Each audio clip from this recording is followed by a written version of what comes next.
वाली और बीच में 26 जनवरी की जो घटना थी उसने भी हमारे आंदोलन की मजबूती दी, क्योंकि इनके झूठ का पर्दाफाश हुआ। तो सभी जानते हैं सत्ता जो चल रही है, सत्ता पे जो लोग काबिज हैं वो केवल एक चीज में माहिर हैं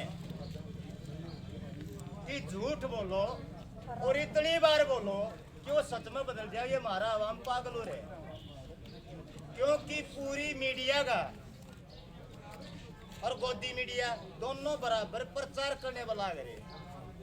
थोड़े किसान हैं, आज सिंगू बॉर्डर खाली हो रहे हैं, आज गाजीपुर बॉर्डर खाली है, देखो कोई नहीं,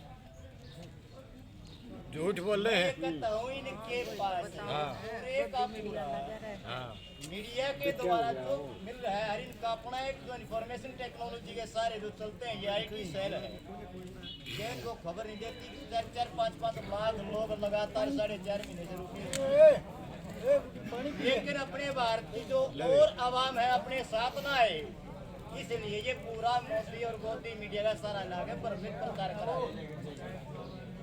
मैं लगातार बीच में टिकरी बॉर्डर पर रहता हूँ, मोस्टली हर 4 दिन में 5 दिन में महासभा में बोलने का मौका मिलता है मुझे। और 24 नवंबर से जब पंजाब के अंदर इस कार्यक्रम को, इस आंदोलन को मजबूत ढंग से इकट्ठा होकर के हरियाणा की तरफ और दिल्ली की तरफ आने का प्रोग्राम रहा, जब से मैं निगाहों में था उनके ऊपर निगाह रख रहे थे, क्योंकि एक संगठन में हम काम करते हैं, किसानी प्रतिष्ठा मंच हरियाणा में मैं काम करता हूँ लगातार। अपना आंदोलन पूरे भारत में पूरे स्टेटों से बहुत मजबूत है। कारण एक है कि हम यहाँ बॉर्डरों में जो संख्या बढ़नी चाहिए, क्योंकि वो लोग रेलों में आ सकते हैं और रेलें सरकार ने बंद कर रखी। मैं थोड़ी बात सुन रहा हूँ। मोदी सरकार ने रेल विभाग को अडानी के नाम बेच रखे है।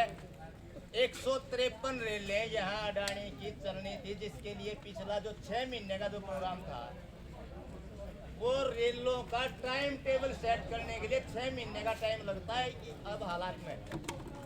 नहीं तो पहले लगे अगले 16 महीने एक रेल को लेने के लिए, उसका टाइम सेट करने के लिए। लेकिन इनने तो कह के 153 रेलें नहीं देनी है अडानी को, तो उसके चक्कर में 6 महीने रेल जो हमारे जो कोरोना काल का नाम लेकर के बंद कर दी है, वो अडानी की रेल चलाने के लिए टाइम टेबल सेट करना था उनका। ईब आ गया और दिसंबर में चलनी थी, फिर आ गया हमारा आंदोलन, तो आंदोलन में फिर अगर अडानी की रेल भी चलेंगे तो भी किसान मजदूर दिल्ली पहुंचे, वो भी बंद कर रखे। पूरे भारत का जितनी जो हमारी सार्वजनिक संपत्तियां हैं, सार्वजनिक जो हमारे कार्यालय हैं, इस मोदी सरकार ने इस कोरोना नाम की बीमारी ले के और सारा का बेचने का खाका बना के तैयार करके कुछ के ऊपर कार्रवाई कर ली, कुछ के ऊपर बाकी बची। इसमें जो शिक्षा की, स्वास्थ्य यानी जो हमें मेडिकल सुविधाएं मिलनी चाहिए वो आ गई, और जो चलने के जो साधन हैं इनके ऊपर रह गए। फिर हमारे नौकरियों के मौलिक अधिकार रह गए, हमारे काम काज वाले, हमें रोजगार चाहिए। ये सारे के सारे मोदी सरकार ने प्राइवेट करके और इस तरीके से कानून बना दिए कि आप शिकायत भी नहीं कर सकते। जैसे जमीन के हमारे 3 कानूनों में, अगर हमने कॉन्ट्रैक्ट खेती कर ली तो हम शिकायत नहीं कर सकते, केवल SDM को पावर दे रखी। ये तो पता है ये सबको, क्योंकि लगातार 4 महीने से 3 कानूनों के बारे में तो आप जानकारी ले ही रहे हैं। लेकिन इसके साथ साथ पूरे देश का जो हमारा एक ताना बाना जिसको हम बोलते हैं लोकतंत्र तरीके से हम जो रह रहे हैं, जो हमारे 200 साल हमारे बुजुर्गों ने कुर्बानी दी इस लोकतंत्र को लाने के लिए, और जो थोड़ी बहुत हमने थोड़े बहुत अधिकार दे रखे थे जिनको मौलिक अधिकार का, ये भी खत्म कर रखे हैं। किसी को वहम नहीं रहना चाहिए। मोदी ने पूरी बारीकियां लेकर के, ताकत का इस्तेमाल करके हमारी नौकरियां, रोजगार, खेती बाड़ी, हर इंसान को बेचने का खाका तैयार करके और उसके ऊपर आस्ते आस्ते कार्रवाई कर रहे हैं।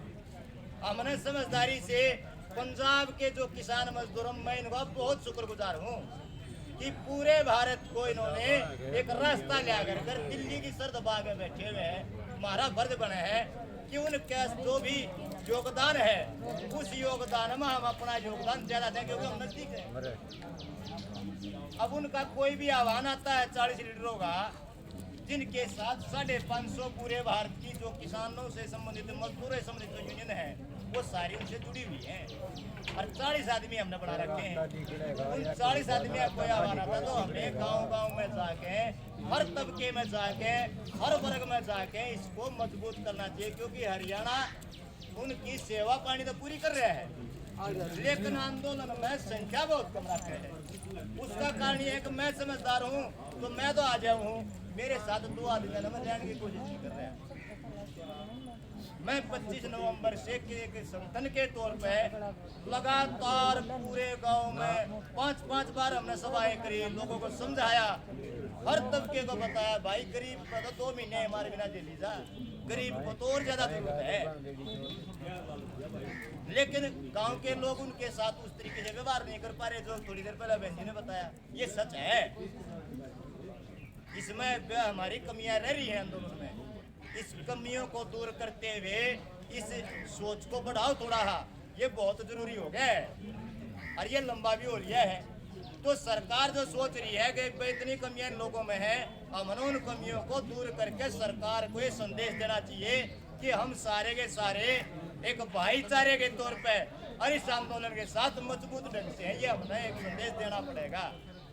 जैसे आज का था, आज का जो ये खाद्य सामग्री का जो हमारा एक ऑफिस है जिला वाइज, और जो हमें अनाज और जो हमें स्टोरेज करने का एक जो प्रावधान बना रखा है, उसको बचाने के लिए हमने यहाँ एक धरना देना था अपना 6 घंटे का, इसीलिए तो आए हैं यहाँ। लेकिन यहाँ भी वही लोग हैं जो ज़्यादातर धरने में शामिल है, नए लोग नहीं आते। तो हमने कोशिश करनी चाहिए कि नए जो हमारे गांव के अंदर है उनको समझाएं, बताएं ये आंदोलन जन आंदोलन है, इसके अंदर तुम्हारी भूमिका बहुत जरूरी है। अगर अब ये आंदोलन नहीं जीता गया तो तुम यहाँ सांस लेने लायक नहीं छोड़ेगा मोदी, ऑक्सीजन पे भी टैक्स लगा देगा। इतने खतरनाक इसके इरादे हैं, इसने हिटलर शाही को भी पार कर रखा है, और हमने समझना पड़ेगा इसकी गहरी चालों को कि ये केवल समाज के अंदर धर्म और जातियों के द्वारा ही बांट के राज करने में माहिर है ये आदमी, और मरवाने में। जहाँ कोरोना है वहाँ, जहाँ इलेक्शन है वहाँ कोरोना नहीं है। क्यों नहीं है? तुम्हें समझना चाहिए ये एक पूरी दुनिया का एक फाउंडेशन है, उसका फाउंडेशन में सबसे बड़े हिस्सेदारी है अमेरिका के एक उद्योगपति है जिसका नाम है बिल गेट्स। उस बिल गेट्स ने एक अपनी पूरी कंपनी बना रखी है, उसने पैसा लगा रखा वर्ल्ड बैंक में, WTO में और WHO में, तीनों संस्थाएं उसके अंदर चलती हैं, और हमारा देश उसका मेंबर है।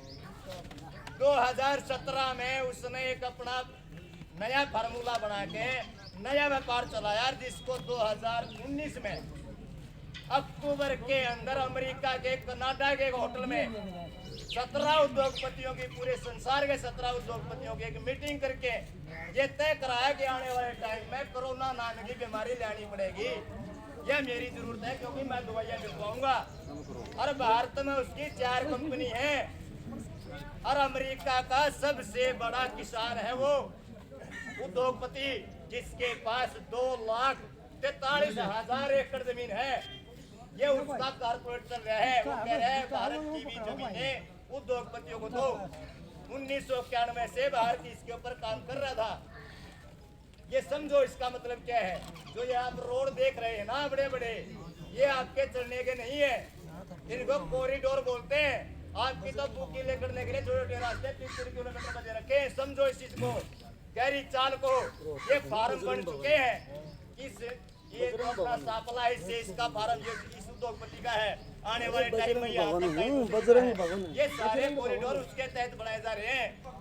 ये पैसा पूरा WTO के तहत उसमें लगा हुआ है, ये बिक चुके हैं पूरा।